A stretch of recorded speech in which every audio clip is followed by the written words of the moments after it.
دا یاد ساتئ په دې کې اولیاء دي اولیاء دي خوا د اسې راځئ ښه کینې ورسره دعاګانې کوئ زنانه او نارینه وای خدای دې دارالتقوا ادارې له ډېره ترقي ورکړي دا زمونږ یو سوری دی دا په مونږ د الله یو احسان دی احسان یقین وکړئ چې مونږ راشو ستاسو د ادارې ته وزیریږو سړی ورته وزیریږي سړی پکې خوشحاله شي د سړي پکې روح خوشحاله وي دې کې به دا طلبا څومره خوشحاله روح د سړي خوشحاله شي چې دې علاقې ته راشي دا د الله احسان په ځان باندې وګڼئ او په دې د الله شکر ادا کوئ چې الله دا نعمت د لاسو نه وانلي چېرته ښه سبا به دا لوی لوی علما تا ته به وایي ستا کلي کې ما حفظ کړی و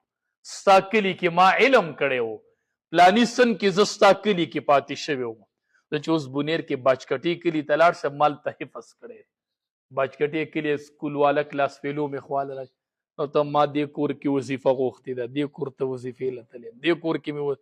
وظیفه غوره کوټې وظیفې به مونږ ټولولې حفظ به م کوم نن هغه کلي مونږ ته یادېږي چې مونږ له وظیفه را کړې ده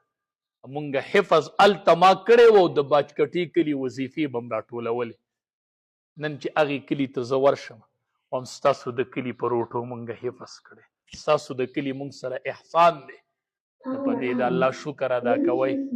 چې الله درله دومره عظیمه اداره په علاقه کې در کړې ده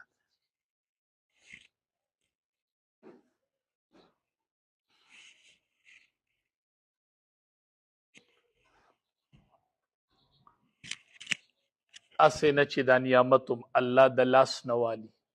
نو په دې د الله شکر ادا کوئ او مونږ اساتذه مونږ علما تاسو مونږ ته خپل بچي حواله کړي دي مونږ ستاسو بچو ته د خپلو بچو برابر نظر کړی دی چې کله دستربندي که نه را بشي انشاءالله دستربندۍ په ورځ استادانو نه مونږ تپوس وکړو ستا بچی یار زما بچی خو پکې نشته د 20-25 او د 30 بچو دستربندي به وشي او د هغې استاذ بچی پکې نه مونږ ورته ستا بچی وي دا ټول زما بچي نه دي مونږ ستاسو بچو ته خپل بچي ویلي دي ستاسو بچو ته خپل ژوند وقف کړی دی ستاسو د بچو بوج هم په خپل سر اغستی دی تاسو هم د هېڅ تکلیف نه نه یې خبر کړي مونږ ستاسو د بچو پلاران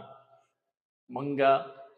ستاسو بچو ته وایو نبی کریم صلی الله علیه وسلم به صحابو ته وی انا لکم بمنزلة الوالد للولد وی تاسو د پاره داسې یم لکه پلار چې د بچو دپاره ښه مونږ ستاسو د بچو پلارانو په منزله یو ښه مونږ ستاسو بچو ته دعاګانې هم کوو یوازې ورته سبق نه ښیو ښه ته زما یوه څپېړه ایلي چې بچي له یوه څپېړه ورکړه